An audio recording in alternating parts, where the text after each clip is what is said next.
Selamünaleyküm. Her qandaq təşkilat, şirket, devlet kurulğan vaxtda çoxum ular qandaq yolu bilan meni aşıq arzu qılğan nişanga qandaq erişmişlər bunu planlaydı. Bunu planlamağanlar çıx yol mümkün bilib, əgər qoğay, xata yollar, şunun bilan çıx ziyan qaldı. Bu dünyada her qandaq xatanın bir bedeli var. Hata kılıp da bedel tölengen bir iş yok. Ama insanoğlu o hatanı töleşke bekler nimet. Razı. Şununla Allah'ın vergen akılını işitip ve bunu akıl ile tefekkür kılıp bunun mümkün bazı meselelerini doğru bir yolda ilipiriş mühim. Bu sebepten strateji diyen bir nesne. Strateji degan nima? Bu strateji kelimesini jiq ishlatamiz. Bo'libmi bu nemisi hamma yerda ishlatishga boshladi. Asl strateji nima degan vaqtida bizningki o'tirg'a qo'ygan bir nishonimiz bor. Misol bir shirkatda 10 yildan keyin bu shirkatningki kirimi 10 milliard dollar bo'ladi. Shunaqmi? Va bu shirkatning ishlagan odamlar 500 bo'ladi.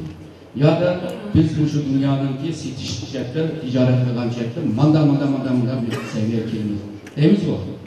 Eşyagi aşı nişanga erishish uchun qo'lingda, etrafında bo'lgan bütün imkonlar bu müsbet bo'lishi mumkin ya da ta'til bo'lishi mumkin. Yomon bo'lishi mumkin, yaxshi bo'lishi mumkin. Ama bularni hammasini yig'ib, ilmiy metod bilan buni analiz qilib, undan keyin buni bir planga aylandırıp ve planga aylandırgan halde mi bunu icraat qilgan chog'da natija alalaydigan bir işlemni, qilgan ishni strategiya. Yani nishonga erishish uchun bir narsani qilish lozim. Endi Uyg'urlarning nishoni nima degan vaqtda hammamiz bilamiz, birozdan keyin davom qilaylik. Buni texnik yaxshi tushunish uchun strategiya degan nima deganda qilaman deb qilamagan, yani arzu qilamiz o qilamagan ve qilalaydigan mushu 3'ning arasındaki kısmı strateji. Devam qilaylik.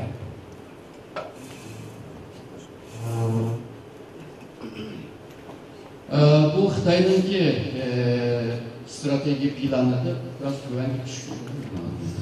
Tarbiya. Göründü bu. Xitoyning 1978'de dünya urushi bundan keyin chiqmaydi deb Beşoqni o'tirib qo'ygan bir Xitoyninki taraqqiyot strategiyasi bor. Buni 87'de undan keyin nima qabul qilingan bo'ldi. 11-qurultaydan keyin Xitoy mushu planlagan 3 qadamlik bir strateji plan bilan mangdi ve bugün Xitoy 35 yildan keyin dünyanın birinchi iqtisodiy kuch holatiga keldi. Demek planlanan işlerinki bir netice algı bulduğanlarını. Bu yalnız da Xitoyda emas. Mao Hindistan 85 yılda bir strateji planı koygan. Hazır Hindistan dünyanın 10. iqtisadi gücü, Asya'nın 3. iqtisadi gücü. Japonya'nın 2000 yıldan beri ulanın kime bir strateji planı var. Rusya'nın strateji planı şu Çar Petro'dan itibaren 1600'ün ahırının 700'ün kişide kurulgan bir strateji plan var. O strateji plan Çarlık Rusya'da devam kılar, Stalin Rusya'da devam kılar, bugün Putin Rusya'da devam kılar. Bazı stratejiler mesela 100 yıl boyunca mandıran strateji. Şununla biz uygulamı muşu yolda mangan vaxtıda eğer doğal yollardan tutulup doğru düz bir yolda mansa faydası vaat ettiğini. Biz de Xitoyni yaxshiroq bilgachga Xitoynikini misol berib, bu strateji planini qanday qilganligini haqida biraz ma'lumot beraylik. Har qanday strateji plan qurishning oldida cho'qim qaysi nishon va hedef nishon. Mal strateji bilan birlikte bunun siyaset çıktı. Biz normalde hep siyaset kılıyoruz. Ama siyasetini kılış için, nimi için siyaset kılganlığı, qanday qilganligini strateji plan bilan münasib, yani yol haritasi bilan münasib. Yol haritini oturup çıkışı için bizimki oturup koygan nişanga bağlı. Nişanı oturup koyuş için gayeye ihtiyacımız var. Mesela biz bu dünyada yaşayırız, tada bir gayemiz var. Bunu da bilmezsiniz. Niye için? Bu dünyada yaşayırız ya da yaşasak neymiş kılıyor, tada yaşayırız. Bu aslında bizimki tarihimizin bu bilgi kahranındaki taş yazısını okuyanlar oldu mu bilmem. Onun şu Kerendeşim kültekim bilen birlikte aşırı keçi gündüz işler kar terini ektirip kemberlerini bay kılıp devletini müstehkem kılıp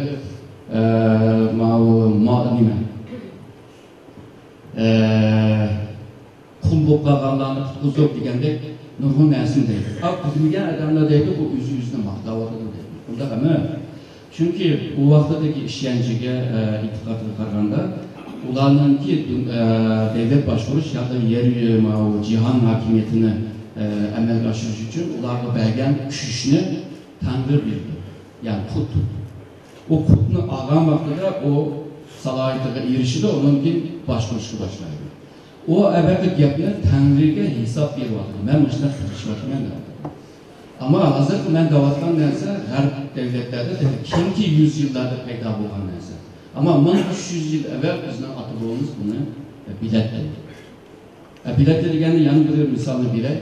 El degen bir kelime var. Misal çet, el. El var mı? Bu kadimki zamanlarda elin 3 manası var. Birinci manası hakimiyet. El tutmuş. El dirilmiş. Deydi bu devletin kılıp çıkan el. Hakimiyet. İkinci bir hakimiyet, ebedilgen çet el. Yani rayon. Toprak. Zemin. Yani bir el halk gibi. Bey mi yaman, el mi yaman? El halk gibi. Şununla bizimki adı boğumuz, acı yüzyılda 1300 yıl evvel bugünkü modern devletinin lazım olan o 3 hukumunu şu vaxtada bile. Yine ben alıncan siz Asgarcan efendim diyende devletine diyemiyoruz. Şununla bu bizimki enlenelerimizi unutup başka hazır harpten bir gün aldığımız lazım. Bizim şu hazır ben devam dinlersiniz şu harplerindeki usulü. Şununla bir devlet kurulduğu vaxtıda devletin devamlılığı birinci şart. Devletin kurulduğu onun devamlılığını koymak lazım. İkincisi halkının ki yaxşı yaşaşını boğdaysın. Halkını yaşatamıqandan ki o kadimki düşünceyle o Tanrı kutlu ilvalıdır. İlvadan ki başkasını kaldaydı, sen kutlanır. Şununla halkına yaxşı geçişler. Bununla birlikte onun için devlet yaşayalıydı. Halksız devlet olmaydı. Ama Xitay'ın ki üçüncü bir gayesi var. Bolsa özünün ki medeniyetine, özünün kültürüne, dünyada unutup, bugün kim kültürünü? Acıdaklık ve yiyiş. Dördüncü bir gayesi olsa, dünyada Xitay milletinin itibarını kitler. Yani Xitay nerede varsa, dünyanın nerede varsa hürmetlikle erişidir kılıvadır. Başka devletlerle karayılan olsa üçüncü bir gayesi var. Mesela 79'da İran İslam inkılabının ki İslam inkılabını dünyaya yiyiş.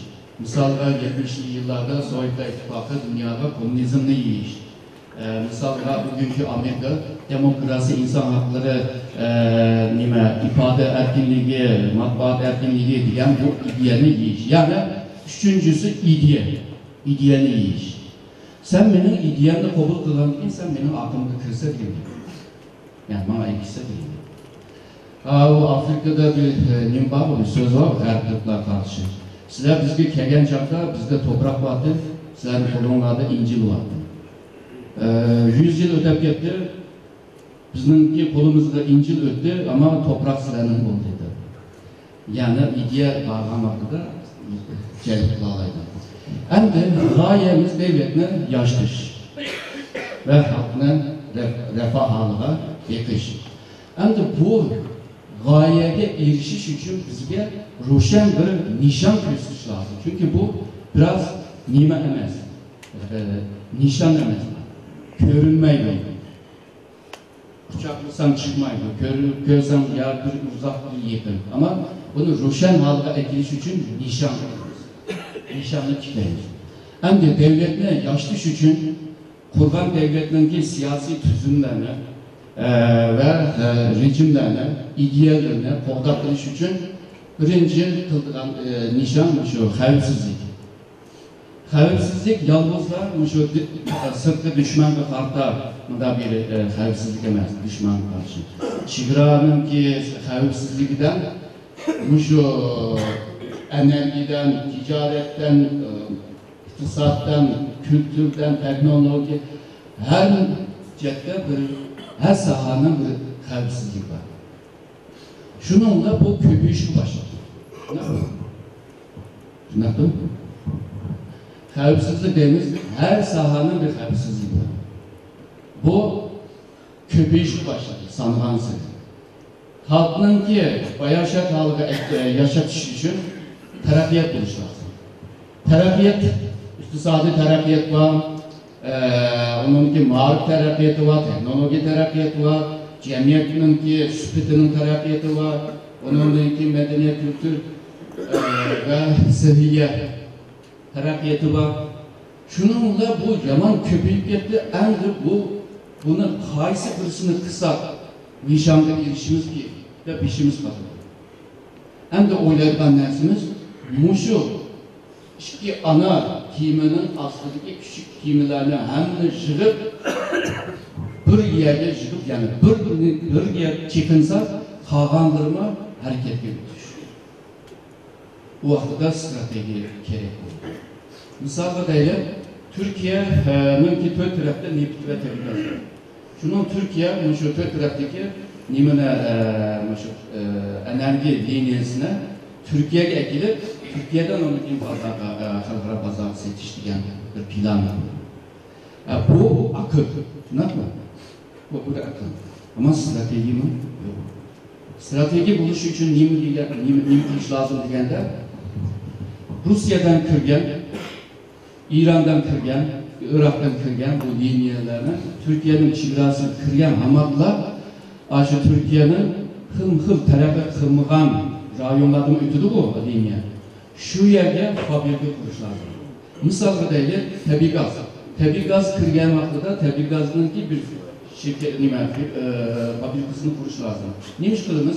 Tabi gazın misalga bu gaz bu. Bunu katıklaştırış, kesekleştiriş. Sen vay bizden bunlar teknik adamımız yok. Çöterden eker, maaşını ver, hemen kilodur. Eğer bunu kesek halığa ekleyen vaxtıda onu tızış, yötgeç, toşuş, hemmisinin faydası var. Yavrubalıklar maaşı kesekle elipler, işirtidir. Sen onu kesek halığa ekleyeceğin olsan, onu gaz halığına ekleyeceksin. Şununla bunda bir nersini programatı sen o kırgan ham maddını öten yol emez. Meşede men işirtip onun için satılan diyen vaxtıda apılını çıkarak kapsın. Misalga nefret. Nefretlerin hemen mi çıkıyor? Şekerden tatlandırıcıları var. Şekerden nimige parmayı başlar. Lastikten plastikçe. Alkolden yanıklıca hemisi çıkıyor. Hem de sen bu Türkiye'nin kılmışlar kembergal yerlerde o linyeni ötken yerlerde mesela fabrikalarını kursan. Misal değil, bir kembergal bir yerde bir fabrika kurdun. Neyim işlep çıkırsa lastik, rizinki. Rizinkinin kılıç için 5.000 dek adamlar işitse yani. 5.000 adamlar işlerken ona maaşını girse o 5.000 adamga işlik beğen olsa. 5.000 adamların kiygen kiyimi var. Kiyimini yüş için hazırcı bir şirket yanı kuruldu. 5.000 adamların balları var, oğlu var, mektep kuruldu. Onun gibi muşlarla birlikte aşkanlar kuruldu. Kurulduğundan kim başka nerseler var, kuruluşu başlaydı. Yani muşunu kılgan, bir nersini kılgan vaxtıda kalkan nersine birlikte hareket kılıyordu. O vaxtıda bu strateji yapıldı. Strateji, yani şimdi bir nersine çekilgan vaxtıda hemen nime hareketke bitiş. Hem de kelbisi gibi kaldı. Bugünden. Hazır ben davatkan bu strateji, yüksek strateji mi? Emez. Bundan olsa yüksek strateji neyim buldu degende, bunun da ki bu enerji 60 ve 100 yıllık ömür kaldı. Bunun sebebi, birisi bu alternatif enerjilerimiz var, başka enerjinin çıkırvadılar. Onundan keyin şu nimda kun, quyosh, şu shamol, dengiz suvi o bulardan chiqaryapti. Hozirgi mashinalar elektrik bilan manganadi. Kömür bilan elektrik ishlab chiqardi. O elektrikni mashinaga qachlaydi, shuning bilan hofiz bo'ladi. Shuningga şu nefret ve tabiiy gazning umri qisqaryapti. Turkiya agarda shunday davom qilgan bo'lsa, albatta men degandek. Bir mezgildan keyin seninki bu ishing faqat bo'ladi, değil mi? Ağır nime liniyalar hemisi tümün peseki aylandı. Ondan da Muşu ebebe diyen nurgun fabrikalarını kurup Türkiye'nin ki kembağal rayonlarına baykılıp tümür yollarını yasap Muş'unda iktisadi canlılıkını kıgan ile birlikte kelgüsüge bir meblağ siliş lazım. Kelgüsü neyim o diyende bunun din ki dünyanın kelgüsü akıl ve bilim ve teknoloji. Üççüge sahip çıkan adamlar, devletler o ayakta kalalaydı. Onu kim diyen 1980'de Alvin Toffler diyen bir adam yiyiz olan. Şu vakti de kompütürde Muşu öyünün 20'cilik çoğunluktu bu adam yiyiz vaktan vardı. Ama şu vakti de diyen kompütür kişiselleşirdi, yani şahsileşirdi. Onun bu kartta insanların yaşam nimetleri özgürdü, andaklığı da çıkıyor. Bu bir misal, normal misal. Alvin Toffler gelecekini tatbik kılınan bir şahsiyet. Şununla Türkiye kelgüsü karta teknolojide, bilimde, muşucette meblağ silip onundan keyin Türkiye halkının ki hemmesi seviyelik olan için onundan keyin chetlarga insan mingsini ihraç kıldıgan bir ticaretle ayrılmış. Düşündürebilir mi? Yani ben de bilim teknoloji var. Somali'de yok. Beni çağırdı, ben kuruluyor. Yani devlet mi okuyor? Hazırda futbolcularını bu yapıp transfer kıldı o. Kıldı o, aşkına olmuşsunuz. Bu yüksek, yani şükür strateji. Hem de Xitay olsa şu xavfsizlik ceddigi ve şu terakkiyat ceddigi hal kılış için bu çoğun bir mesele bu başka bunu üç gibi üç kadem gibi şu terakkiyatın ki iktisadi terakkiyatın üç basmışka bölüp devam kıldı. 1987'den 90 geçe Xitay'ın ki terakkiyatı mıdak hesaplar İstanbul'da gözüken yani Xitay'ın boğan kırımı, umumi kırımı kişi takattan vaxtıda $250'dan $500'a öskürmüş. Xitay 1990'da $500'dan iş getken yani koygan nişandan aşkan. Bu birinci basmış. İkinci basmış 2000 yılında yok pardon 1990 yılından 2000 yılıca. Evvel 87'den 1990 geçer. Birinci basmış. İkinci basmış 1990'dan 2000 yılıca. Bu yılın arasında evvelki Kırım'ın kişi düşken o Kırım'ın yani bir katlaş, bir hastalık bir bekleş. O vaxtda da $500, $1000 var. Üçüncü basmış olsa 2000 yıldan 2025 geçer. Bu cereyanda iki misli, iki az attırış. O zaman $1000 bir akkanda 2000 akkanda kötü. O vaxtdaki hesapla qaraganda Xitayning nüfusu 1,20 milyar bo'ldi. Bu pulni ko'paytgan vaqtida Xitoyning umumiy kirimi 6 trillion bo'ldi. O vaxtda Amerikaningki umumiy kirimi 10 trillion. Bugün Amerika'nın 17-18 trilyon, Xitay'ınki 10-12 trilyon. Yani kısa bir mezgildeki Amerika'nın iş bildiğinden gel sözler var. Xitay müşüne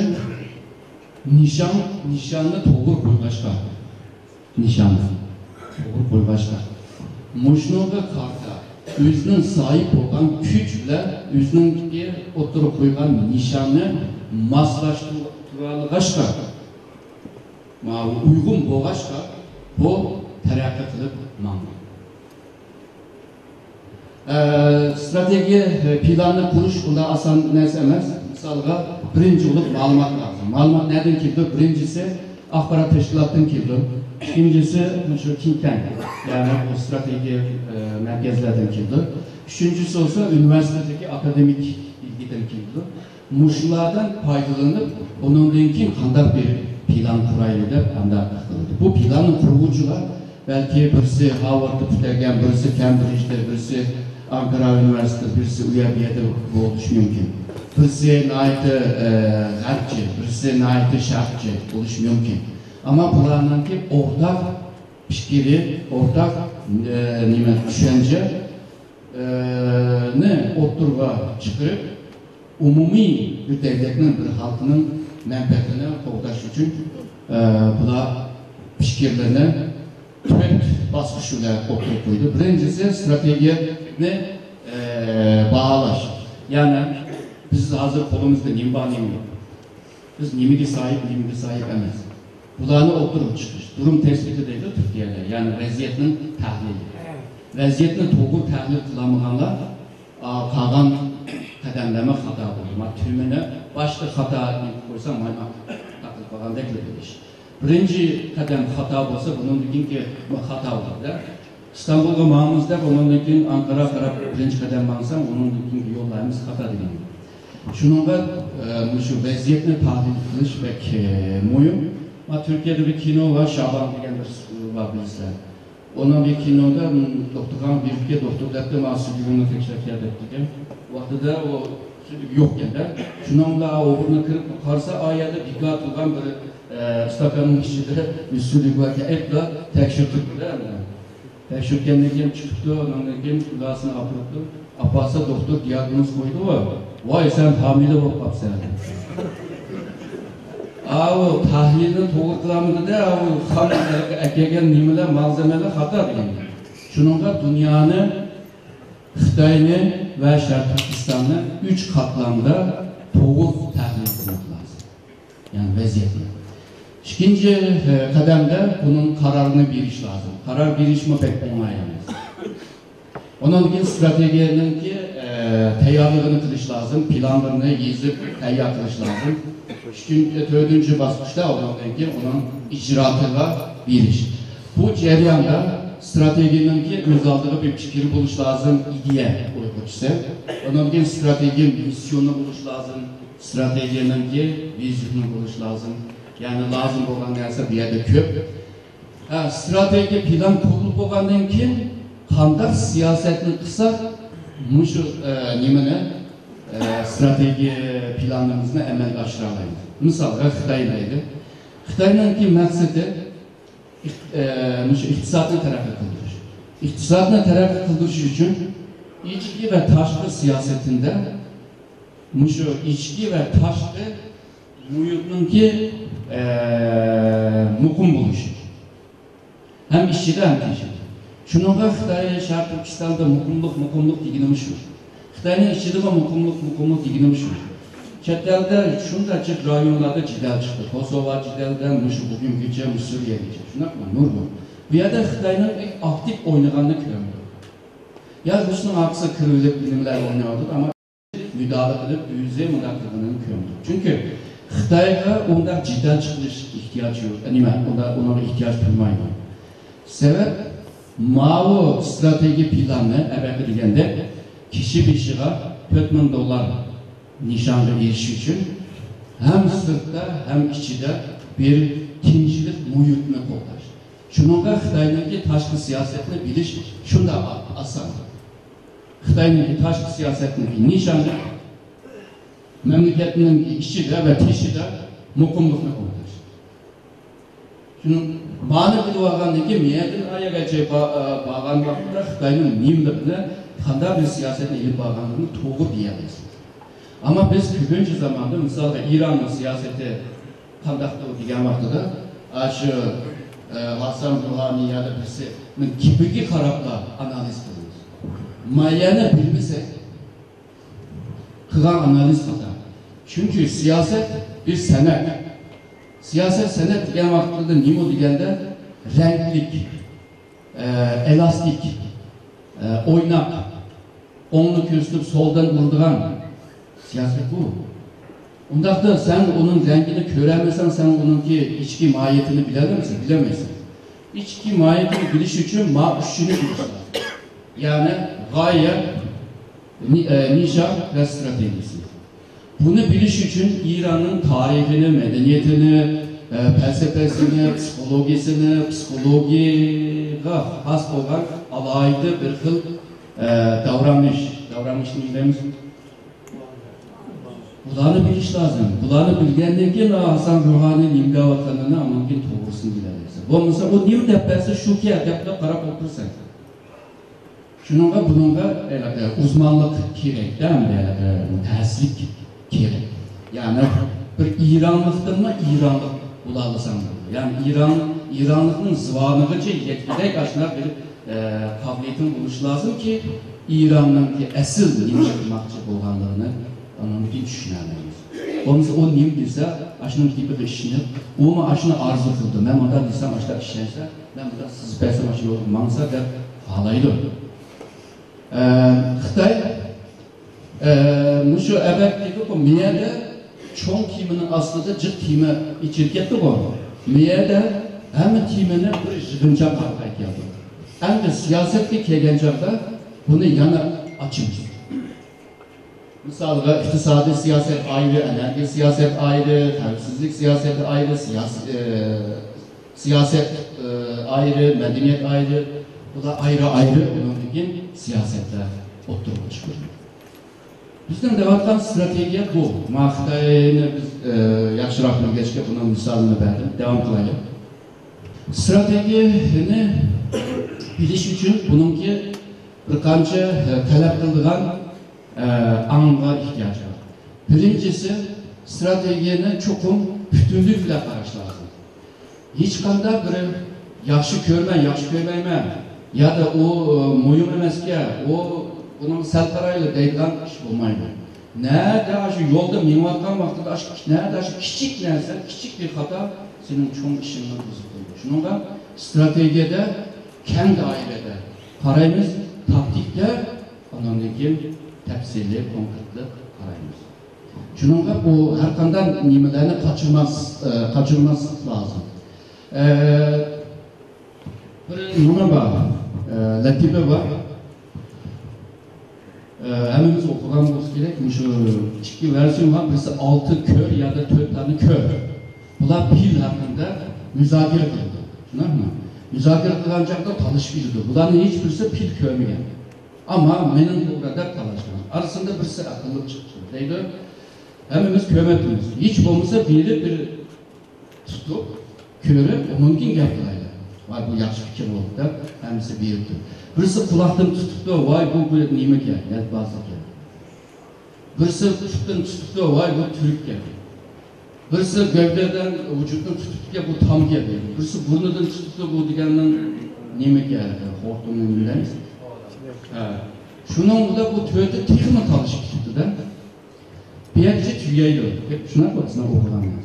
Onun devamını ben de atmenden, eğer aşı tüyet ya da altı körmün diye köz karışını, hemisine biz bütün halka ekleyen olsak, pilninki şekilde çıkmaz mı? O bir. İkincisi, bir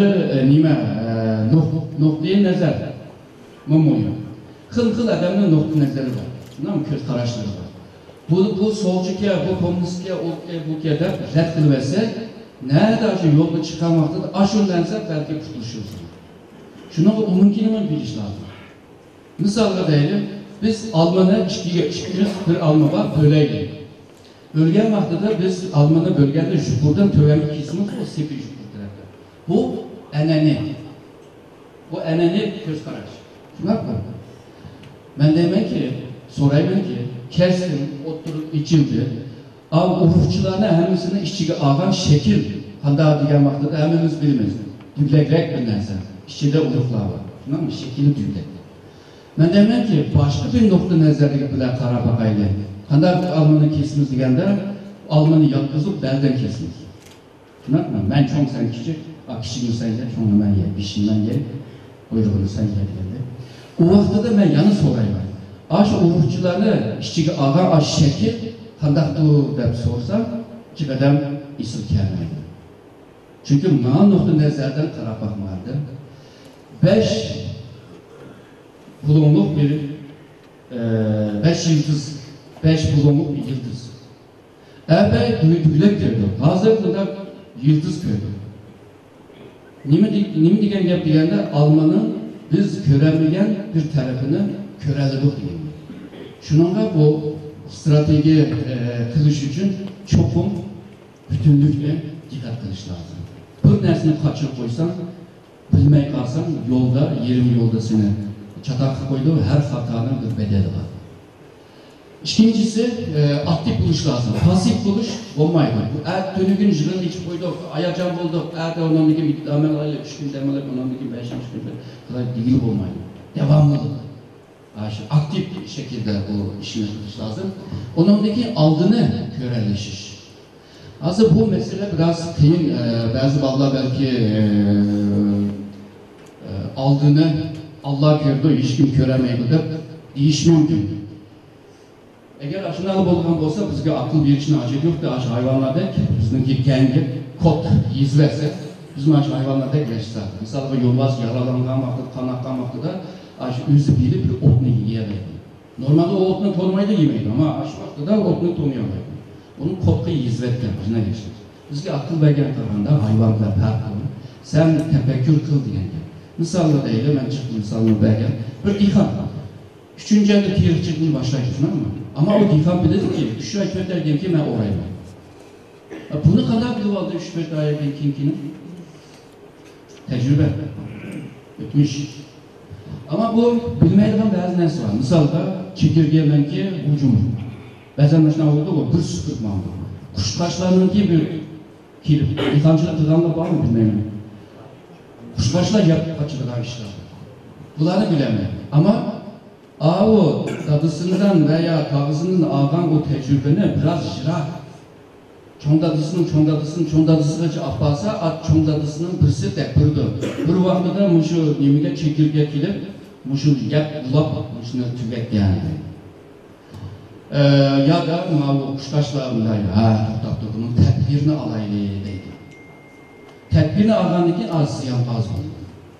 Misalda bundan 300-400 yıl evvel Osmanlı padişahı Mısır'la ilişki tırıştı. Mısırlıkla onundaki teyyap oldu. Bütün kişilerin emrini çıktı, Osmanlı'da aldığımızdan kildi. Sakladı, yok. Bu Osmanlı'da kokağım şeyde kulağının da yüzüne rahat koyarken yok. Şunun da bu Osmanlı nerede orada tuğan vakti da tuyuksuz da Osmanlı ağzını kep ırklasıyla Mısır'ına aldı. Yani bir çölden öter, ağzı öter, urgan gibi. Mısırlıklar dedi ki Osmanlılar bu çölden öte burada avar bulmaydı dedi. Bak hata, senin göz karşına hata. Her konuda ihtimalını kaçırmayız strateji. Taktikte buludur. Şununla aldı, tüydü bu hikaye, şuna mı? Ama 1967'de o hikaye tekrarlandı. Ürdün, Mısır, Suriye, hemisi jırılıp İsrail'ine Akdeniz'i tökmek için. Hemisi kumandanlıqını Mısır aldı. Arplarla hemisi kuş, teyyar, tankla, zemrekle hemisi İsrail'e kalktılar. Buyruk saklavardı. Tam şu vaxtıda İsrail'ine bombardıman arplanları Mısır'ın ağ kısmını kilip, aldıdaki aşırı tank, arplan, zemrek, nim olsa hemen patladı. Can başlamayı Türkler tüydü değil. 6 gün devam kıldı, o basmış. Ama zafer tüydü yani. Mısırlıklar eğer de tarihten ders algan olsa, belki dihan, tedbir algan olsa diyenler. İsrail mütehassirler, askeri mütehassirler, bunlar tedbir yaptı, plandan vazgeçecek deyiş mümkün. Şununla biz tecrübeden icra kalsak olmaydı. Tecrübe nereden kildi? Birisi yaşap durup ağlı buldu, ikincisi okup durup ağlı buldu. Her okugan adam tecrübelik olduğu diyen gap yok. Her okugan adam anlık olduğu diyen gap yok. Okumagan anlık adamlarımı köp. Tecrübene yaşap yürüp, üzgün tecrübe ve etraftaki tecrübe aşılarını acına o tefekkür kılıp ağanlama köp oldu. Şununla aldığına körelişinin hemmisini köremeymiş ama bir kısmını körelemiz. Bu elbette degende ilim, bilim, tefekkür bile olduğun bir iş. Onun için dördüncüsü bunu emilileştiriliş lazım bu planı. Yoğun bir planı kurup yok. Onu emilleştiremezsen kadar olduğu bir hikaye. Şunun bu tövbe yamanı. Hakkını. Merhamet. Stratejiyle kılıç için seviyeye ihtiyacı var. Birinci seviye ilim biliminin bir jığılışı. Nereden jığımız desek tarihten, tecrübeden, sınavdan alınmaz bunu. Evet, dihal hakkında belirledik. Stratejinin laboratuvar tarihtir. Bunda bir gap var. Yani her kimyanın, fizikinin ki aslında sınav bile kılıdı bu. Yani stratejinin sınırı tarihtir. Birincisi ilim bilimge sahip olmuş lazım. İkincisi bu ilim bilimge sahip olan vakitte onundaki hazırki ilmi metotlarla bunu tahlil kılış lazım, analiz kılış lazım, baha veriş lazım. Üçüncü kademde onundaki insan üstündeki akıl, zeka ve sezgürlük. Bu sezgür ilim biliminin üstünde kurulup çıkan sezgür. O oturup bir yerde benim 6. sezgime da diyen o nesemiz. Ve bunu sanatlaştırış. O vakitte da bu seviyeye gelen bir stratejiye mütehez boğam erkek ve tarafla derhal bizim diyeleydi. Kalkandır mı diyeleydi derhal? Niye olsa diyeleydi? Mesela bizden memleketke satraşla oturuyduk. Amerika'nın ki bizim matavaktoş nimege dın shopping bir vakırt ki dın shopping kop gittik Uygurlar'a mı tuttuk. Aslında gaplarını çıktıyız. Ama o emez. Ama biliminin ki üstüde. Devam kılaydı. Neden stratejiye ihtiyaç duyuyoruz? Neden bilginiyoruz? Devam. Birincisi bilim bilginiş. Bilim bilginişini bizden Müslümanlara bir farz kılındı. Bunu bilimiz. Muhammed Peygamber'in bir ibadesini var. Yani ayallara ve erlerge farz kılındı. Yani hemen bilginiş lazım. Bilim bilginiş lazım. Allah'ıma insanlara bilim bilginişke teşvik kılganlığını Mao Allah nimesinde körgü buldu. Hazreti Ali'nin bir moyun bir sözü var. Bilgi bile tırılğanda ölmeydi. Yani bilim bile tırılğanda ölmeydi. Bunun için ki İngiliz'den ki filozof Bacon diyerdi. Bilim güçtür. Bu belki eminiz biliniz. Bilim güçtür. Bilmek yüzü bir güç. Misal değil. Amerika'nın ki kovboy filmleri buldu var. Hem meselede oturup meyhanede bir an içip oturgan vakitte aşağı bir yoğun, yerde tapanca, ayerde tapanca, ucunda bir adam şişkin kırdı var. Oturgan hemisi kok gidiyordu. Benim uyurken o boğumda. Koktu değil mi? Ama aşağı oturganların arasında birisi bunun ki tukunu boğan olsa aşağı kokmayın. Niçin? Bunu bilirdi. Şununla bilgen de korkmaysın. Bilgen de kankırmaysın. Şununla bilim bilginiş, moyun stratejinin ki stratejinin yeniden bilginimiz diyen vakitte birincisi bilim bilginiş. Devam kılaydı. İkincisi bizdeki siyasetimizde terakki kıldırmış. Çünkü dünya her zaman özgürtür var. Hava durumu, temperatürde havanın ki özgür turdu. Bu özgür turgaçta biz daima özgürlüklarda özümüzün siyasetini mi özgertişemez de revizenin değil mi? Yanılap duruş lazım.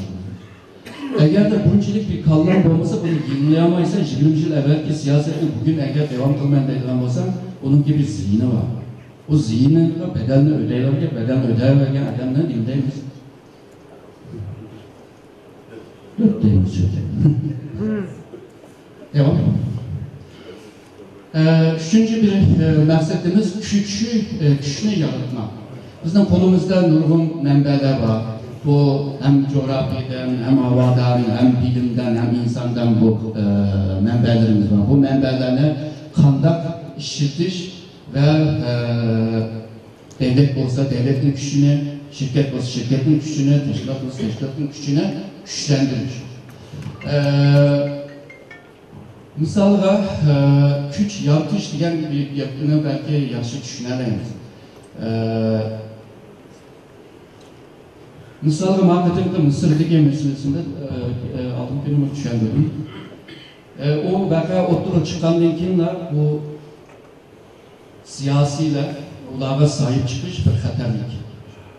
Mısır'daki ballar için siyasi teşkilatlar sahip çıkış. O Xitayga faydası bu kalacak bırak, teröristler, ağlanamamış teröristler. Şununla bunda bir akvalda kanarsanız, yani bir vaziyetini yaratış lazım ki bu siyasiler arlaşsın. Birinci kılgan iş, gün tertip yaratish. Bu Mısır'da geçip gelgen ballar ya da boğan vakada halkara medyaga bir iş lazım. Bunu bir iş için bizimki ballar, biz bir 4 tane teşkilatın reisine çıkıp ortaklaşa bu meseleye aralışmalıdır. Onun için bu aslında yani Nurgun kurtlarını teşkil kılıp valla Uygurca ve Arapçadan İngilizce tercüme kılıp Muşur 5 medya, çoğun medyaya yolladı. Bunlara haber getirdi. Kütüp durdu. Ahire İpek'ten bir başlı yazışlar, onun bir kağanları hemimizi yazıp gitti. El Cezire'den AFP biraz küçük yaptı. Kağanların misalda İpek'ninki haberini Washington Post'tayız, New York Times'tayız, Afrika'dan Asya'ya, bütün kıtadaki izlerde buna küçük aldı. Şunun da bu mesele çoğaydı. Çoğaygandan ki vaziyet yaratıldı. Güç yaratış diginin bu. Yani yok neresine sen yaratışsa başlar. Bunu yaratıp olgandan ki hem de teşkilatın reisleri neymiş kıldı digende beyanamı sunuyor. Çünkü yüz arkadaşlar olmayla haklar teyyar kitaygandan ki onun ki anından payını, açıkan haberlerden payını onun ki yapını diyerek.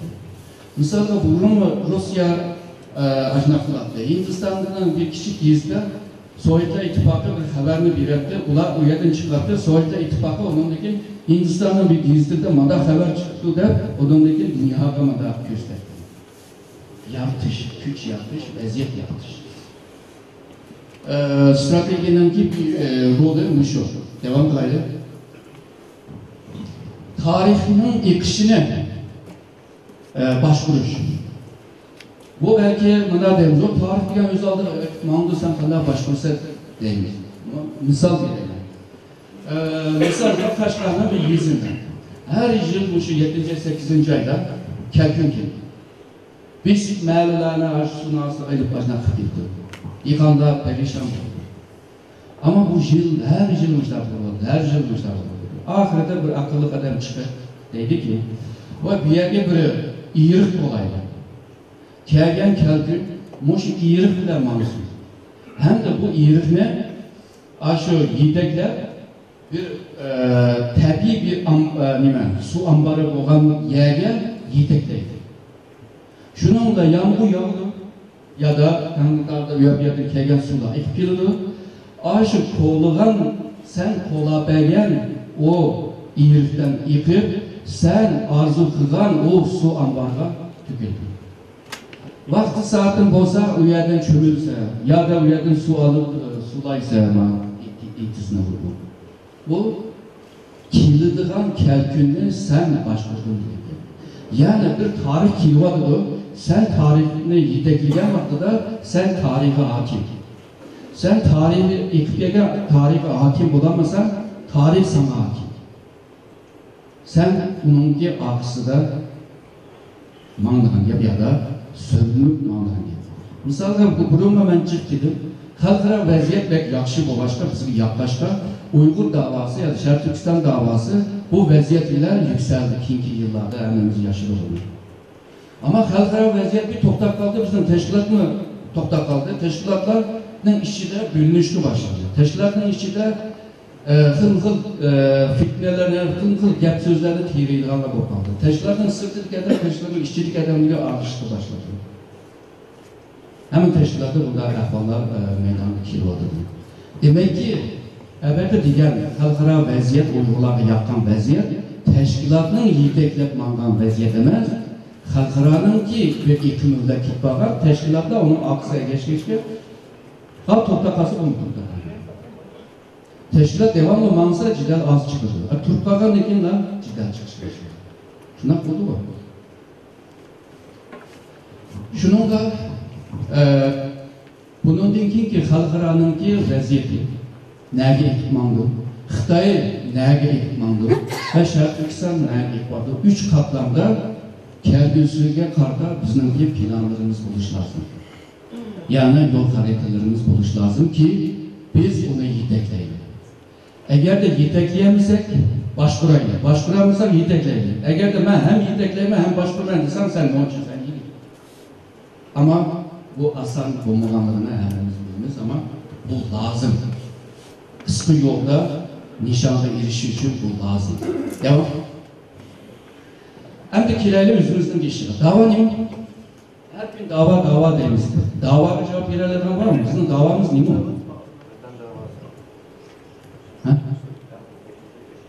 Hak hukukumuzla iliş. Başka? Vatan davası, Şarkı Türkistan davası. Kılap kılıç. Devlet kuruş. Devlet kuruş nişan. Devlet kurganışında Absalam'ın diyen ağına koğlayamaydı. Ne yapıyor? Devlet ile koğladı. Şununla devlet nişan. Gaye. Hem de kilerin davası. Biz diyen vaktada. Şuna koğladı. Biz diyen vaktada kim? Yalnız Uygur mu? Ya da Şarkı Türkistan'daki bütün halk mı? Mayada bunun bir iki nerse çıktı şuna mı? Birisi Uygur'un davası, birisi Şarkı Türkistan'ın davası. Uygur davası diyen vaktada etnik dava. İnsan hakları, insani. Şarkı Türkistan davası diyen vaktada bir de toprak davası, müstakil davası. Buna ayrılığımız yoktu. Bu da Uygur, Şarkı Türkistan'ın bütünü. Meyli, optu. Biz aşına arzu kılıyoruz. Optu Asya'dakiler tehim aşına arzu kılıyor. Ama devlet kurulgan vaktada Xitay veya Ruslar bizden memleketin kalan milletlerine oyuntamanda bizi kaldı. Oyuntalaydı. Bulup mu Xitay onu kılalaydı? Ondan da biz iki millet tutumunda yatış lazım. Birisi Uygur milleti. Optu. Hemimiz Uygur olmuşlar. İkincisi Şarkı Türkistan milleti. Bu millet kelimesini ben Türkçe'de ulus ve İngilizce'deki nation. Etnik demez, nation. Yani Şarkı Türkistan bir nation. Yani Şarkı Türkistan milleti, Şarkı Türkistan nation demiş lazım. Bu ne teki kurup çıkandı o. İşte Cumhuriyet muşu manada kurulgan aslında. Şarkı Türkistan Cumhuriyeti. Bu ya da hın milletler vardı. Hazır bizimki davada bağımsızlığı Uygurlaşmadı. Dava. Bağımsızlığı Uygurlaşmadı. Şarkı Türkistan davatımız ama Uygur altı planda çıkmadıdır. Şunun da memleketin kalkan Mongolşiler, Kazak, Tatarlar, Oğuzlar, vay bu Uygur'un davası ki Kazaklarda da Sart'ın davası değil. Şunun da bizni kollaydıgan içki güç taraftan kollamaydıgan bir ahval çıkıyor. Ondaqda dava iki xil oldu. Misalda Xitay Şarkı Türkistan'ı üçge bölməkdir. Üçge bölməsə Uygurlar üç eyalet, üç ülkeye ayrıldı. Bu vaxtda da Newman'ın davası olduğu vaxtda. Onda ahvallarına oluşmuş. Xitay otonom rayon degen şu statüünü iptaş etmekçi. Şinjan ülkesi demekçi. Eğer anda deparsa biz davanı kındaklarımız. Yani kendisine karşı bu davanın, nişanımızını belgeleş lazım. Nurgun yığınlar katlaştım. Her kedim dava diyen sözlerini anladım.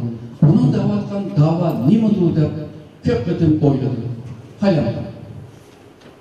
Birinci cümlede Uygur davasının manasında davalıdır. İkinci cümlede Şarkı Türkistan davasının manasında.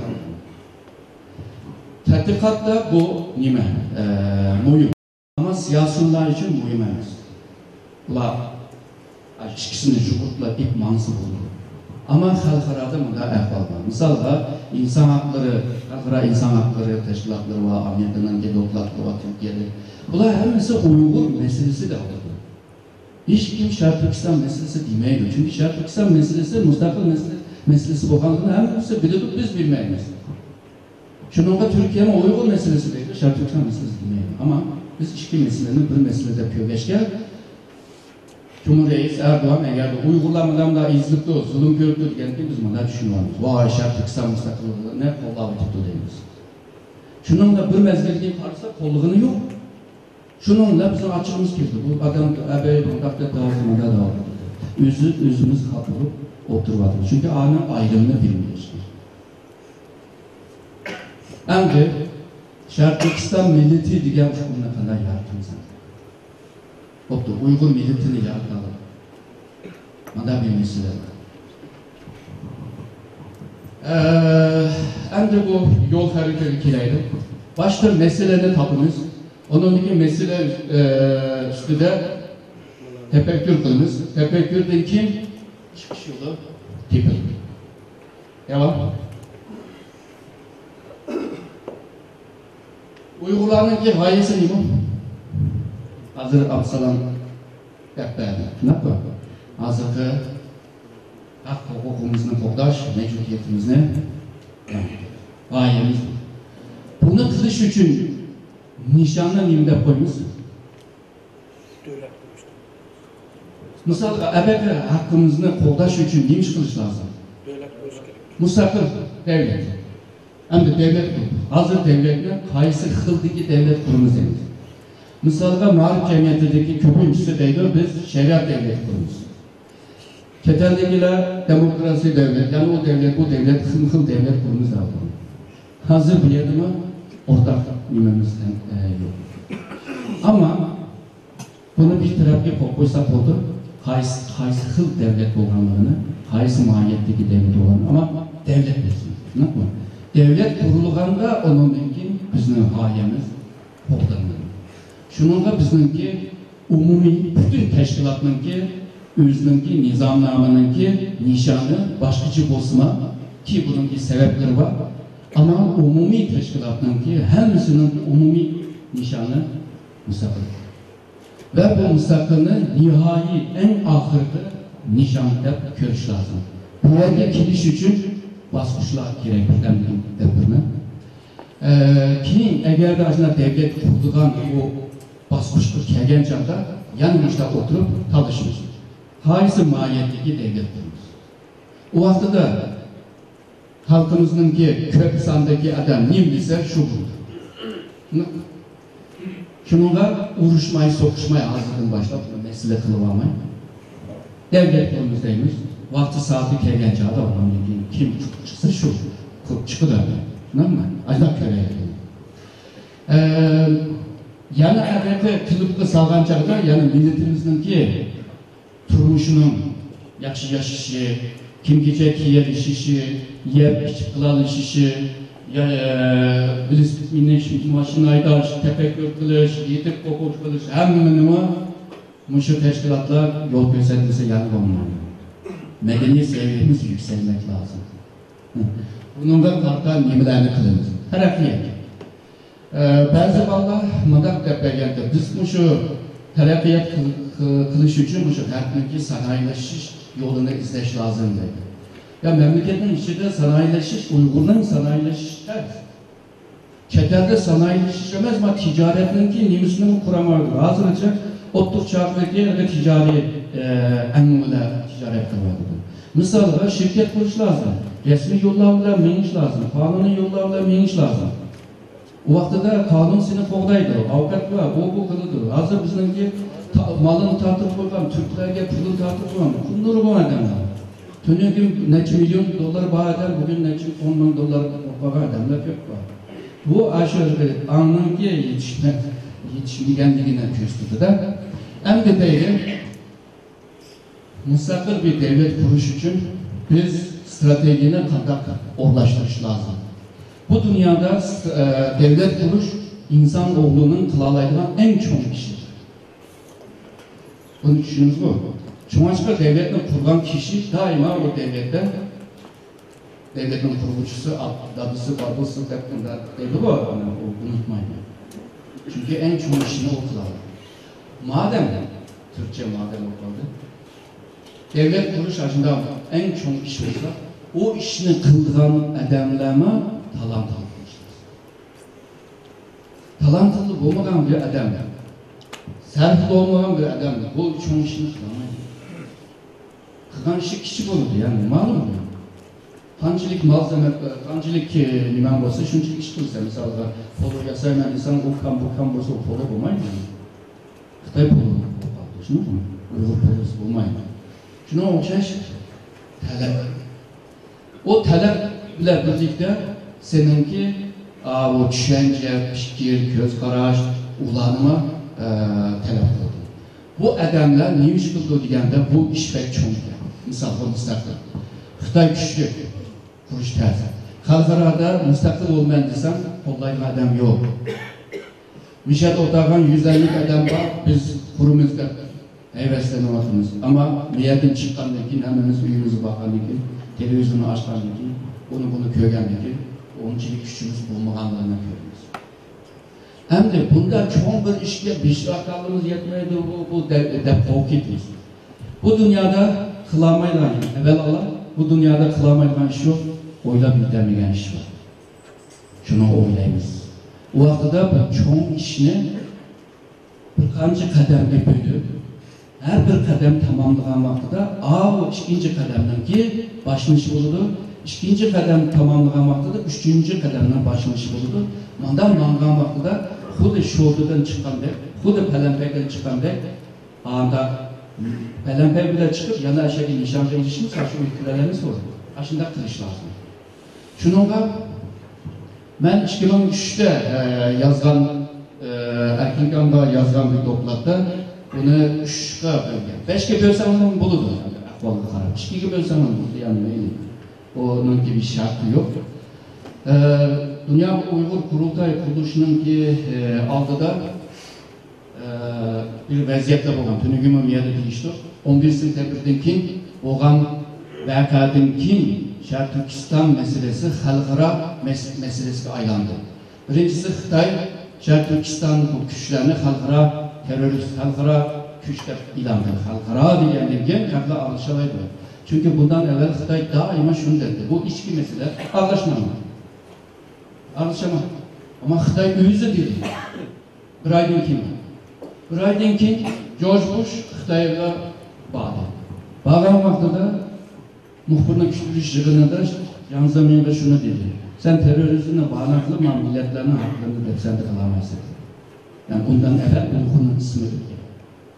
Şununla bu Amerika mı arlaşkan denkin, Xitay mı diyenlekin halkaravileşti Uyghur meselesi.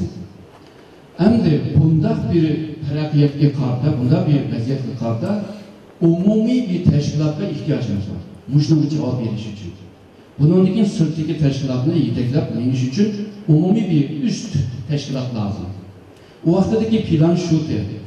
Organik başvurduğun nime emez, fikir, politika, siyasetle belgileydiğin, müzakere kıldığın, istişare kıldığın, mandak bir yer. Ama bu teşkilat bağın sırrı organik devlet olmalı. Yani hem medeni başvurduğun, hem teşkilatı başvurduğun olmalı. Şununla talep olmalı. Aslında talep olmayı bütün teşkilatları yol gösterdiğin, akıl fikir bildiğin, tavsiye bildiğin, bunda buluş lazım. O vaxtada Erkinkan benden şu teşkilatını kuruş için biz hemimiz Asgar Can Efendi'nin var. Erkinkan'ı muvaffak görür. Çünkü onun tecrübesi vardı, şuuru vardı, tılı vardı, ama o adam umlu değil. Bu Uygurlarla bunda çok şıkır bulmaydı. Şununla 2002'de 10. ayda İstanbul'a bir kegente, şunun kallamdaki bu planı debbeli. Digenden ki o heyecanlandı, o bulduk edip. Yani tekrar başladı, saat 3-4 gece aranmıştır. Onun bir kıvaylıkla, onun bir Avrupa'dakiyle oturup bunu kuruşta başladı. Ama 2004'te kuruldu, 2005'gacha bir devam teşkilatının içki işler köp başka ama plan amalga oshmay qoldi. Onun için Rabia Hanım çıktı, onun için yana oshmay qoldi.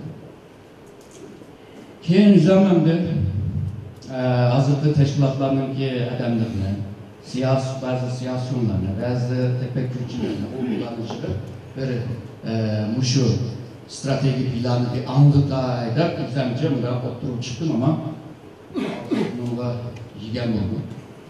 Sizin davet bu vakıda vakit tanıkken yapıldı.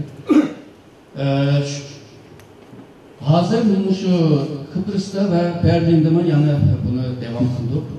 Kıbrıs'taki iş biraz çatak oldu. Ya da bizne teröristler Kıbrıs hükümeti anlattı.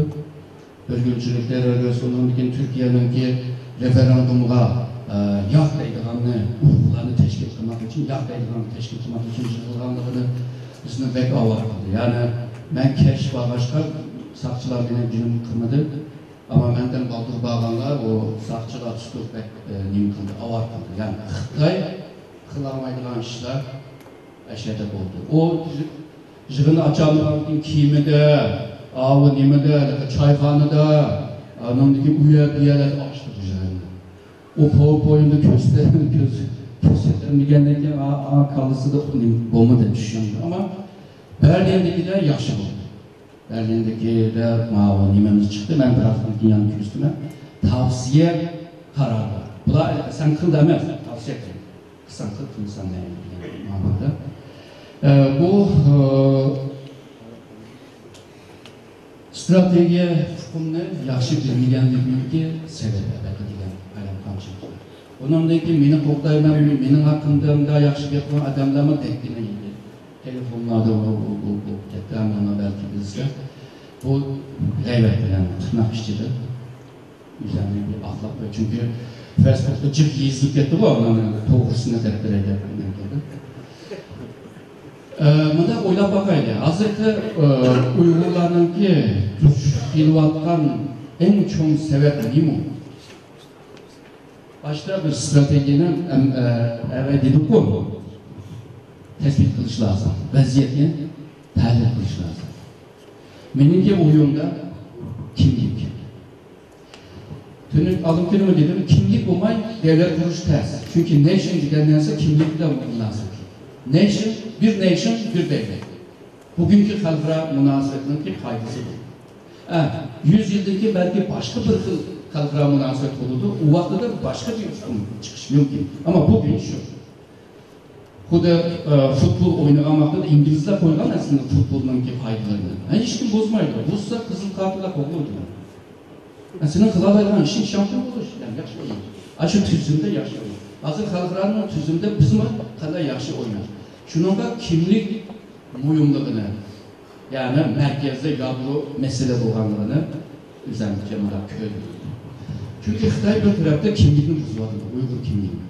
Sharq Turkiston kimliği o tefe şekillenmeyen, onunla Xitoy Sharq Turkiston degani 13 milletden, hazır 56 milletden kavtamda milletning zimini, bu yerda degan har xil din bor, bu yerda har xil millet bor, bu yerda har xil tushuncha bor, bu yerda har xil madaniyat bor.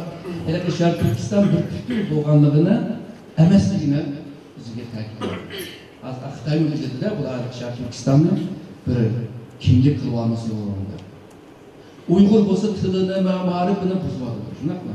Ko'pinchalar Uyg'urcha bo'ladi. Endi bundan keyin o'qishni ters bo'ladi Uyg'urcha. Men bu ishga to'g'ri o'qimagan. Örf adet, yeni itikadı, siyasi merkezden jiraklaştırış, iktisat merkezden jiraklaştırış, bizler elbette çetik fikir, yani cemiyetin çetike iştirvetiş, muşlarını emnet kılmadı. Bizden kimlik yok etkenken bizdenki birlik kurulmaydı. Ortak bir kimlikli sahip olan vaxtada biz onundaki bir bulunuz. Hotendeki birisi ziyan tartkan olsa ya da Xitoy ona zulüm gösterken olsa, bu çöçekteki birisi onunla işçi ağırış lazım. Yakın zamanda bu peyda bulunmadı da Xitoyning isminden tüfeyle uygulama okunumadı. Otende bir yer devletiyle bütün memleket yardım kılımızda aşı maşın nereden yolağını hemen görüyoruz. o milli kimlikning shakllanayotganligini ko'rsatadi. Burun biz millet, milli tushunmakdir. Milli degan o'xshashlik, ya'ni hammamiz o'xshashlikdan. Misoliga Qashqardagi bir yozuvchi roman yozgan bo'lsa, bir G'o'mjudagi birisi ondan uzuq elish lozim. O'xshashlikni hissetish lozim. Misoliga Turpandagi bir yozuvchi bir Uyg'urlar haqida bir narsa yozgan bo'lsa, o nimadagi Turpandagi birisi o'qib, o'zini ashada hissetish lozim. O yozgan odamlar, masalan, tasvir qilgan odamlarni yozgan vaqtida men bu odamni bir parchasiman, men bu shuniki bir tarkibman deyish lozim. Bu milli. Bunu kurup çıkışta lazım. Ben 45 minut kaldı da yazılan şey yok.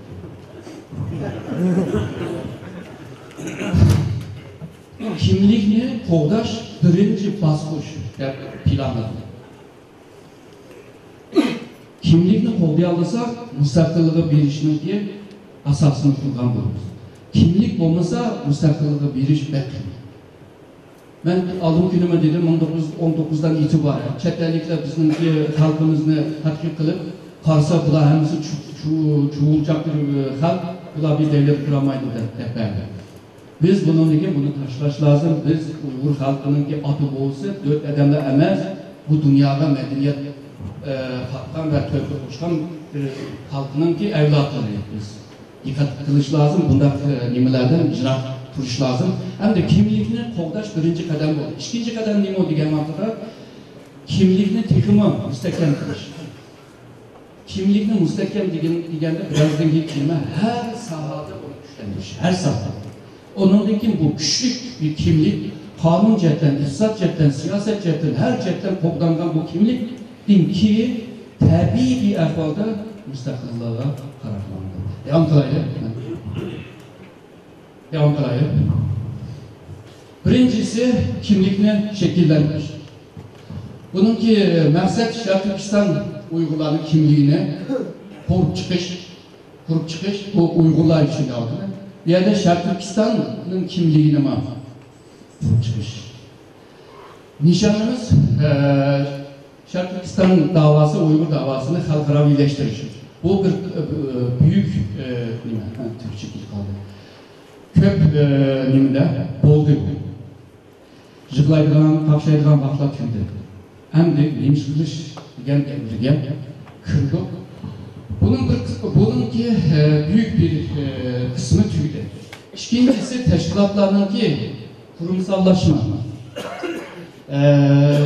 Aksalan bu nimdemiz ona? Institutionalizm. Maçım. Müesseseleşiş. Ben de ağzına çünkü müesseseleşiş. Bu nima degan gap deganda, misolga tashkilotdan pishdik adam, og'irdi, kapdi, o'ldi. Ama tashkilot yana mengish lozim. Kim sayılib kelsa, yana ashula mengish lozim. Tashkilotning yuzi chaqidek mengish lozim. Agar bir reisga bog'lanib qolsam, bu reis tugagandan keyin tashkilot tugaydi. Bu müesseseleşish emas. Bu xatarli bir arqa. Hammamiz o'zimizning oldin kunima Hidayatullah Hacı dedi, yeni nesiller, yeni evlatlar yetişmeyecekken ben bir şeyde turayıvermem. Yani başlık olup turayıvermem. Aslında başlıklarımı almış dursa onun bir çift faydası var. Bir şirkette o patron, hocayı sekreterlerine çift anlaştırdı. 3 yılda bir anlaştırdı. Çünkü 3 yıldan av besi çıkalıdır sekreter hemen emri duvarlar. Dinamizm ne? Şunu kazanış için onu anlaşılır yanmasını ekliyor. Şunu ama teşkilatının ki şu dinamizm ne? Qo'g'dab için reisleme saylan bile devamlı da özgür tutsa yaxshi olur. Hem adamın öz aldığı bir kabiliyeti var. Seninki bana hoşmaydı, benimki sana hoşmaydı. Ama hemimiz aşk kabiliyetimizden bir ketim sınav, kılıç lazım. Bu vaktada onunki teşkilat güçlü ve dinamik bir şekilde aldığı bir sınav. Olmasa turgan yerde destek kalır. Hazır biz bunu kılamıyoruz. Çoğun teşkilatlara devam etmek, küçük teşkilatlar zaten açılır. 10-20 yıldan beri küçük teşkilatların 5. adamı, yalnız bir adam ben kör varım. Özgürlük yok. Bu dünyada hiç özgermeyen neyse özgürlük. Yani özgürlük lazım. Özgergen sırı yeni olur. Yeni boğan sırı terakki olur. Terakki boğan sırı bizma yükselir. Biz yükselgen sırı, tefekkür kılalgan sırı Allah'a yakınlaşkan bulumuz alimde aram beni tanıyalaydı diyen o ayette aram ilişecek. Çünkü bu dünyanın tanımak, vaziyetlerini tanımak ve tefekkür kılış bu bir Müslüman için şart etmem, şahsi olarak görmem. Çünkü bu İslam'ın talebi. Bunun için siyasi olanın kimi kesbileşişler. Bu dünyada tömü boğaçta tömücü var. Ne mi? Yağış boğaçta yağışçı var. Siyaset boğaçta siyasetçi var. Sen siyasetten, onun ki biliminden hiç bilmesen, sen kandak siyasetçi bulalaysa, yani siyasi bulalaysa. Yani azrak olsun biliş lazım. İkincisi an uçuk lazım.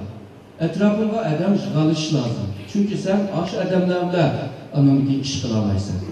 Buraya roz gül var o gül çıraylı buluşunun etraftaki yeşil yapraklar ona çıraylı gözetleşir. Türkçe'de bir yapar imam uçamaydı deydi yani molla uçamaydı deydi. Müminler uçurdu deydi. Yani etrafında adam olmasan sen kandak siyasetçi bulursun. Şununla siyasetçi hem kanlıma uçuk buluş lazım, ken buluş lazım, akıllı ve aldığını görüş lazım. Çünkü lider kelgüsünü teyyar. O kelgüsünü teyyar kılamıganlar, köremigenler, onun için hizmet kılmıganlarını başlık demiştir. Menajment.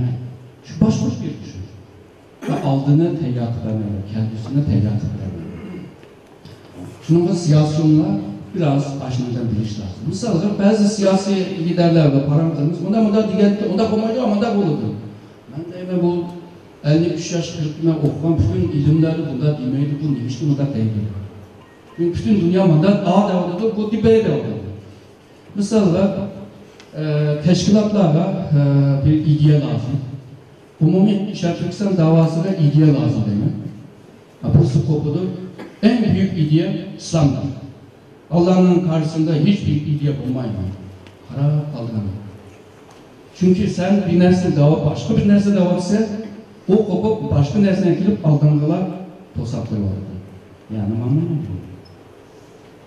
Yani ne kadar ahvallar var. Bu siyasetin bilgenliğinin bir ifadesi. Bizdeki dava halkarada oynavadı başlar. Biz bu davanı oynavadı diyen ki toğrar meselde. İlip bir vaktimiz.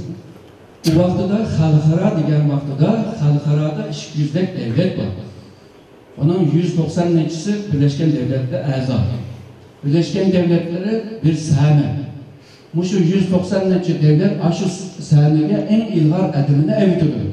Yani en ilgar adam o sahnede oynaydı. Bizden siyasyonlar ilgar olmasa o yerde kandak oynaydı. Sen oynayıp gitsin. 32 Cumhuriyet, 44 Cumhuriyet oylap ediyor.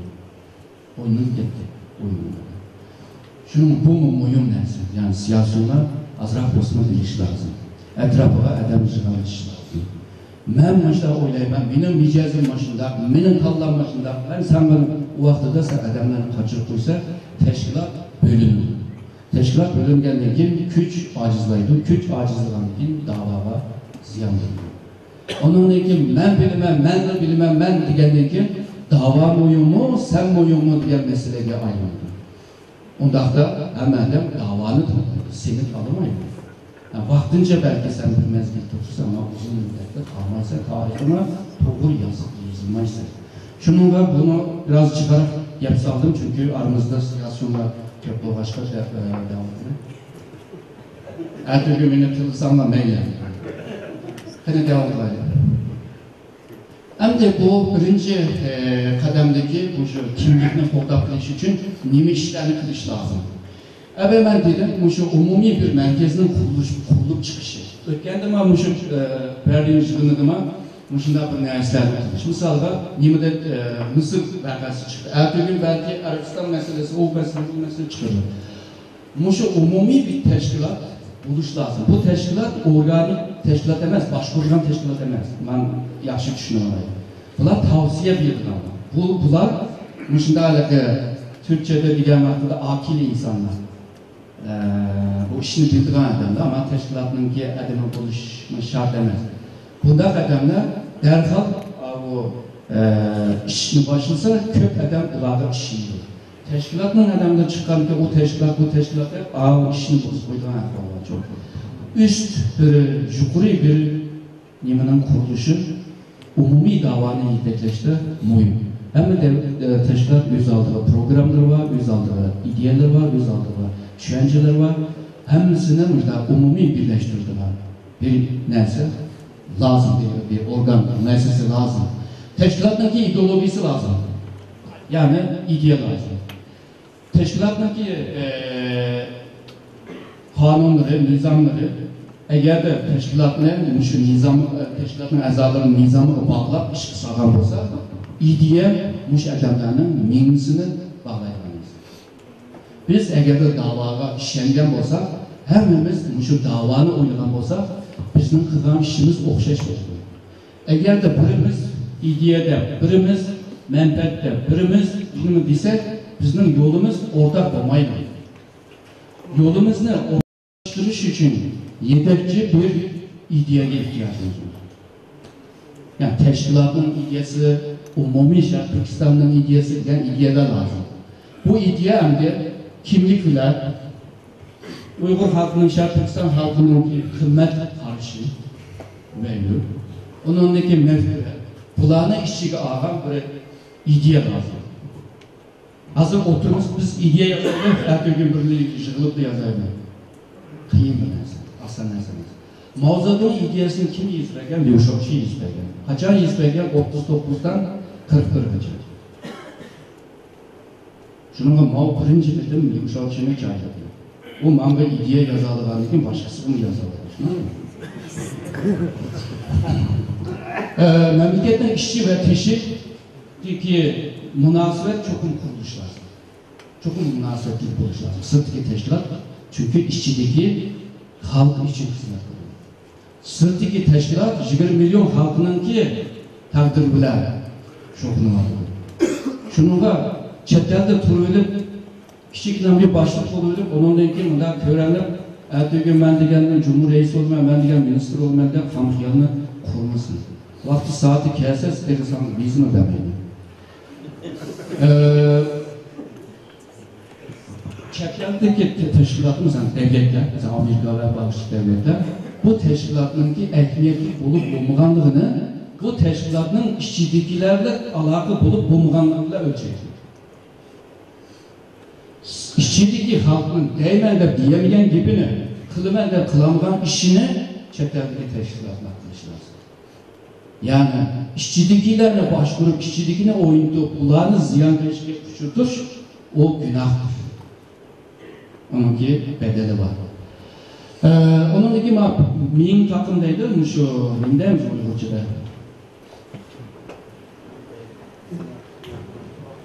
Akbarat teşkilatından şu akıllı adamın kurduğu şekilde iş lazım. Reis'e daima akıl bir müsteşarlık bir grup şekilleniş lazım. Bununla birlikte haber ve analiz tatbikat merkezde güneş kuruluş lazım.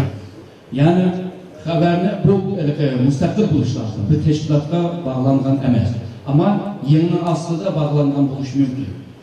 Halkara eğer de objektif, subjektif emas, objektif bir şekilde haklarına kubul hizmet eden olsa hem de celip hizmet eden olsa tarafsız buluşlar. Ve çıkan haberlerini analiz kılalaydılar. Analiz kılanacakta senin göz karışını, senin ideyan çıkıyor. Uygurlarının ideyası, göz karışımı halkara şu siyasi sahnelerde görünsün. Yalnız da çetellik emas.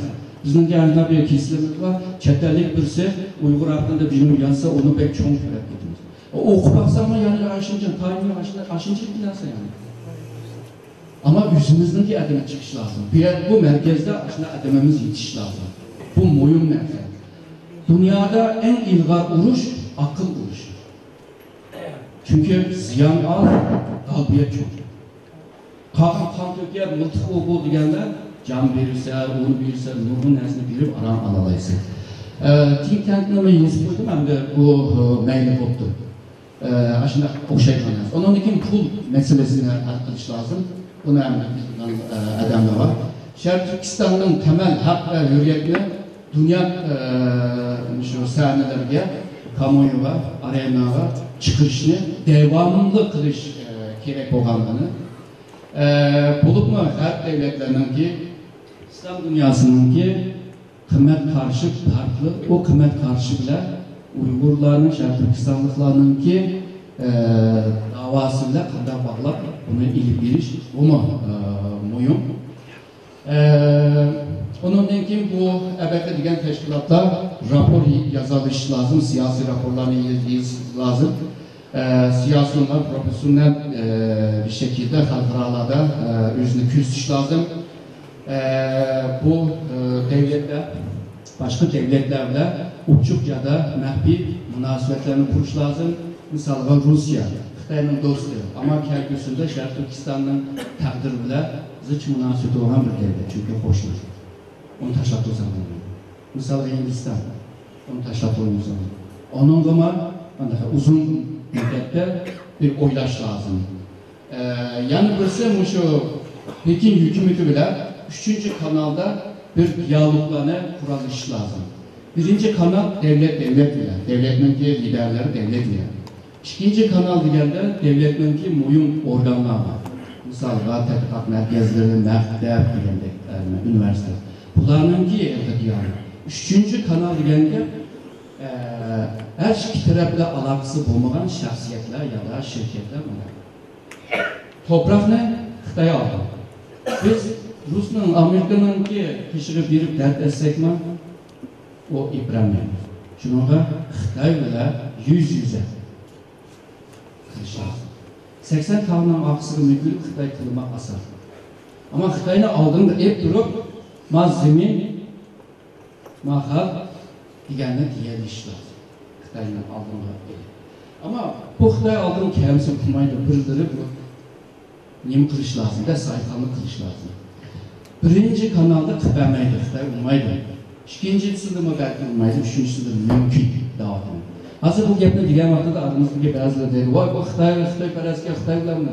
Bu siyaset. Xitay pərəzliklə alakası yok. Siyaset. Bu vasıtadır. Məqsəd deməz. Biz məqsədlə vasıtını ayıramayız, değil mi? Devam qılaylı. Mao ötkəndə nime Berlin'de, Kıbrıs'ta içilen şıkınlarının ilinlen tavsiye kararı bir yerde okup ötmüşsem ben. Çünkü vakit çık devam kılaylı. Devam. İkinci baskuş. İkinci baskuçta şu kanun bile, medeniyet bile, kültürümüz bile, idealimiz bile, itikat bile, bunlarla birlikte ebekli kurup çıkan kimlikini tehime müstehkemleştiririz. Ebek biraz ifade. Yani Şarkı Türkistan ve Uygur kimliğine kanuni yollarla bunu güçlendirir. Bir yerde nimelerle kılımız diye vakıda şu siyasi, o kanun, iktisat, marif, kültür, din, itikat diye. Məqsədimiz küçük bir milletin teşkil buluşunun asasını çıkış, yani müstakil ilan kılışının aldığındaki o asasını kurup çıkış. Devam kılayalım. Kanuni küreş. Dünyada çok kanun var. Halkara kanun var, Xitay kanunu var, Avrupa Birliği kanunu var, Birleşik Devletler'in ki kanunları var, Uygurlarla münasır. Dünün gün asgari ben biraz bunu aldı. Bu kanunların Uygurlarda yaxşı, yani faydası olan kısımlardan faydalanıp ebede diyen kimlikini muşu kanunla kodap kiliş lazım buna. Bu yerdə həm də əlbəttə deyəndək nurgun siyasi, iqtisadi, ticarət, maarif deyəndək üzümüzün qoluğa düşürüyoruz. Belki kısmen xəvfsizlik, mutabiyə cəhətdə belki düşürəməyiz, kısmen diplomasiyini düşürəməyiz. Bunundan sırf həmən evini qoluğa düşürüş lazım bu ikinci basmışlar. Eğer de biz diplomasi kısmen diplomasi cəhətdən içki xəvfsizlik yani sahçı, kurallık sahçı deyəndə aşılarını üzümüzün ki qoluğa düşürəmizə olmayda iktisadda, ticarette, marifte, onundan kim bu medeniyette, kültürde, sanat, folklor, dini itikat, muşunu yüzümüzden qoluğa düşürəmizə bilməli bulalım. Bu ikinci basmıştaki qoluğa düşürüş gerekten nəmsədir. Mao xalqara kanunlar. Muşu kanunlarda Uygurlarla yapılgan çok nəsədir. Eğer de bizim Şərq Türkistan müstəmləkə rayon digəndə ispat qılalısaq, bu yerə müracaat edilen bir kanun var. Çünkü o kanunlarda şuna deyir, müstəmləkə altındaki halkların azadlıq ve o toprağına qaytarılış. Eğer de olmay qalsa, kurallık uruşma aşınada var. Xitay belki olsaydı okudu bukurdu ama Xitay'na xili avar kıldı. Ya Xitay'na avar kıldan ise cık nərsə var. Misalda, öz vaxtıda Xitay Uygur devleti, Orhun Uygur devleti vaxtıda ticarette ipek ticaret kıladı ki, Xitaylar təz oqladı. İpek mi yetişti? Bunlar atını cık yetişti, bir ipek. Şundan Xitay təz oqladı. Hazır birimiz, iqtisad oturan birimiz, aşınan ki, üstünü bile birlikte hesapla Xitay'na hazır kazdan koyup, onu ilan kılıp, bu mu bir avar? Avar. Bu taktik. Məqsədiniz. Devam kılayım. Medeniyet cəhətdən, bu Uygur, ben öyle dedim, Uygurların adı boğuları medeniyet yaratmak. 11. əsrdən 16. əsrdə İpek yolunun çöküp gidişinin cəryanında Uygurların ki kılgan nurgun işleri de Qərbliqlardan bilmeygan işler. Kağız işletiş, matbaa işletiş, onun ki çek senetleri biriş, onun denkin mavu misalda ticaret yerlerde birisi kilidi bu, kilip üzününki pullarını kopuyup Xitay bilip ticaret edilip neye kelgençada pulunun üstüne ayırtmamalı. Bu kredi sistem. Kredi sistemde 16. əsrdə Hollanda'da birinci birim çıktı. Ama 10. əsrdə Uygurların adımızı unutulur. Bugün dünyada nurgun profesörler, doktoralar Şərq Türkistan medeniyetinden tatbik kılıp ünvanlayırlar. Bu İngilizce'de bir adaklı bir tarihçi var. Nimtersi, medeniyet tarihçisi, dünya medeniyet tarihçisi.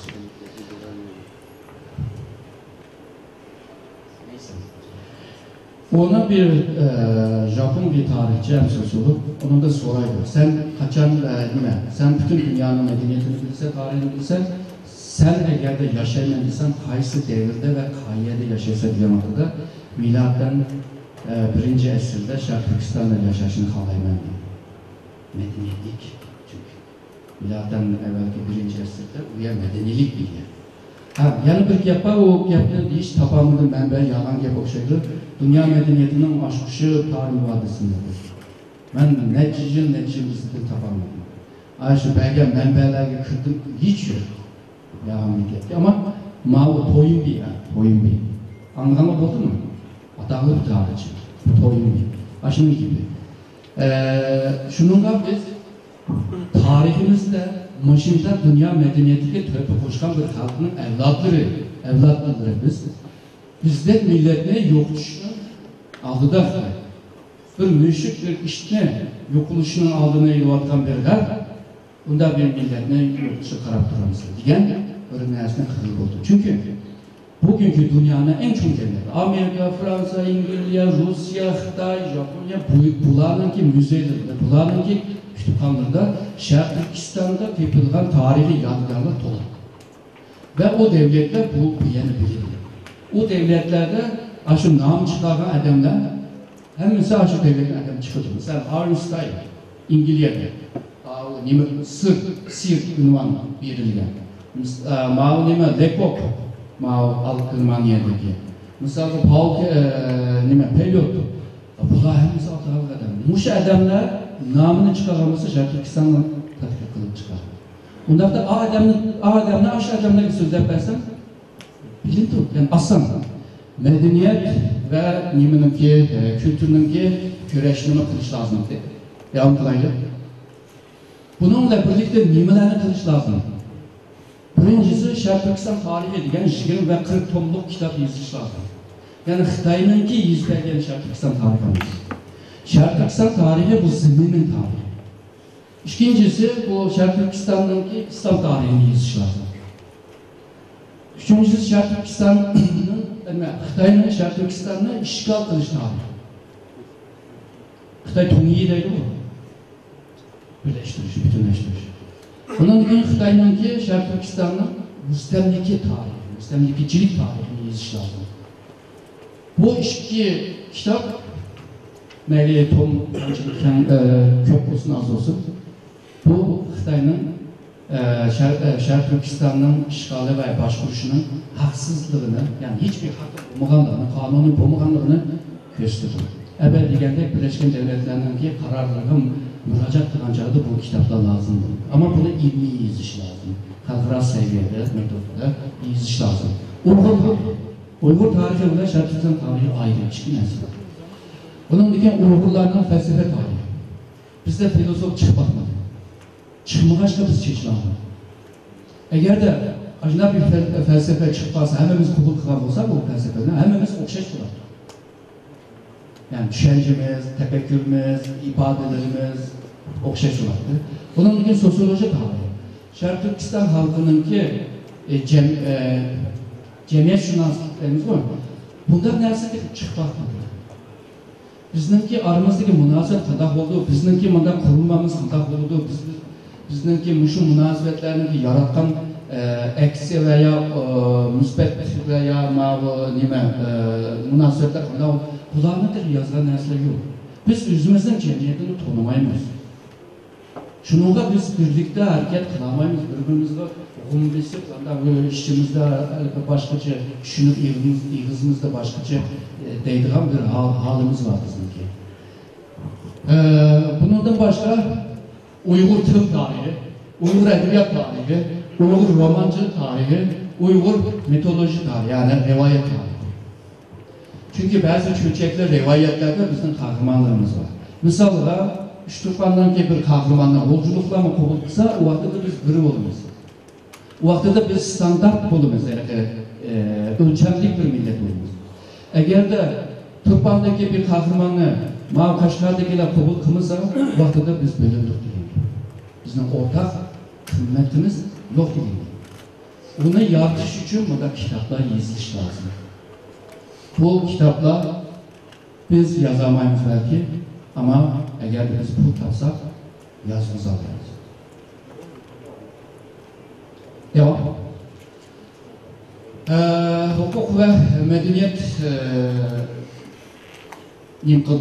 bilen birlikte nimelerni kurtuluşumuz degan vaqtda Sharq Turkistonliklarninki asas haq ve hürriyetini büyük bir kısmını kazangan bo'lamiz. İkinci basmışlar, eğer ayarlarını tıkan olsak. Onun için sosyoekonomi ve eğitim, marif seviyemizde kötegen olmuş. Seviyelik adamlarımız tabii bir ahvalda an seviyemi yükseldi. An yükselgenliğindeki hemimiz ortak hareket kılalarından alıp giderimiz. Şuna an bulmuşsa biz birlikte bulamayız. An. Seviye demeye bakmayın. Nini seviyelik adamını gördük, profesör doktor.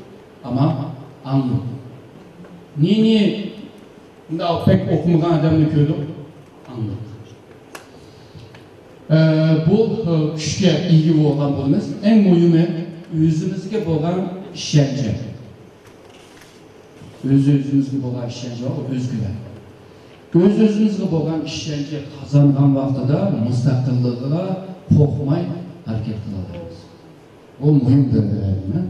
Hem de dünyanınki nimisini, dünyanı mı kelip kılalaygan bir halga kilerlemez. Əbəqi tədqiqatlarla, əbəqi kitaplarla, əbəqi nimelerle, misalda Ermeniler, şunu 100 yıl evvel Osmanlılar bizge soykırım kıldı dedi. Şununla tuğma 100 yıl yazdı. Yaz, deyiz, o da hazır her kızlar, hemisi şimdi bu. Osmanlılar nimelerini, Ermenilerini kırıp geldi. 100 yıl geçip, muş halga geldi. Şununla yazış lazım. Yazılmayan neresi? Tarihimiz. Tarih onun başka yaşanmadı. Yok. Xitay'daki Xitay bile diplomasi, mutabiye, o cehdeki haklarının bir kısmını kolga iliş lazım. Bu ikinci basmış. Hem de evvel digende siyasi, iktisadi, mali, eğitim, örf adet her neyme bizim kolumuzda. Hem de bizimki Şarkı Türkistan mecliste karar edip Beijing hükümetiyle takalıştırıldı. Misalda değil, Xitay Merkez Hükümeti Şarkı Türkistan'dakiler bizge yılda %18 bağış ödüsü. Şarkı Türkistan Meclisi karar aldı, olmaydı öyle. %11 biz. Niye dikiliş lazım? Muş sevine dikiliş lazım. Yani bugünkü Skoçya'nın önünde Şokland ünlü. Şokland hazır anne aşına, merkez hükümeti aşına kralı. Bizim aşı halde kiliş lazım. İkinci basmışlar. Düşünüşlük o. Siyasi, iktisadi, muharip her çeşitten biz karar bir araya kalmak. Ve merkez hükümeti çalışalaydılar. Halde geldiğin ki tam istiklalının ki asasını kullanmamız. Hem de üçüncü yolda ulus devletini kurup çıkış. Bizimki yolumuz EBP apsalarından digende bizimki hak hürriyetimizni hukuktap kavramımız. Pek yapıp ettim çidap anlayanlar için köp rahmet etmem çünkü bu bir fırsat devamı. Onun neticeden beri hem ya da siklet etmen ağan eden yok. Şunu şu fırsat sizlerime siklet edip başka sizlerine avatmadım. Köp rahmet.